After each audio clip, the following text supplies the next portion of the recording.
Herzlich willkommen zu einem neuen Video. Heute zeige ich euch ein schnelles und einfaches Sandwich-Rezept. Und zwar machen wir heute ein Tomaten-Mozzarella-Sandwich mit Basilikum-Pesto. Als erstes alle Zutaten für das Pesto in ein hohes Gefäß geben. Ich habe hier 2 große Hände voll Basilikumblätter, 2 Knoblauchzehen, 50 Gramm geriebenen Parmesan, 50 Gramm Pinienkerne, alternativ dazu Mandeln, eine gute Prise Pfeffer und 100 Milliliter Olivenöl.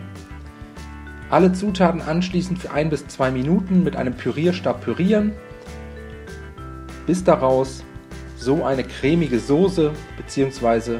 Pesto entstanden ist. Das Pesto dann kurz zur Seite stellen und weiter geht's mit den Tomaten. Die werden einfach in dünne Scheiben geschnitten. Das gleiche machen wir mit dem Mozzarella, ebenfalls in dünne Scheiben schneiden. Und jetzt können wir auch schon anfangen, das Sandwich zu belegen. Dafür als erstes eine Scheibe Sandwich Toast mit 1 bis 2 Esslöffeln Pesto einstreichen. Als nächstes Tomatenscheiben darauf verteilen. Dann gleichmäßig mit Mozzarella belegen.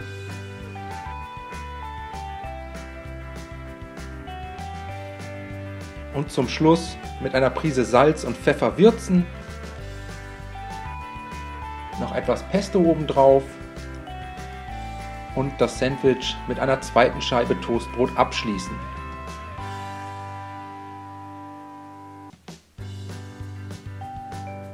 Als nächstes eine große Pfanne mit einer guten Flocke Butter erhitzen und sobald die Butter geschmolzen ist und etwas anfängt zu schäumen, das Sandwich in die Pfanne geben und zunächst von einer Seite 2 Minuten bei niedriger bis mittlerer Hitze anrösten.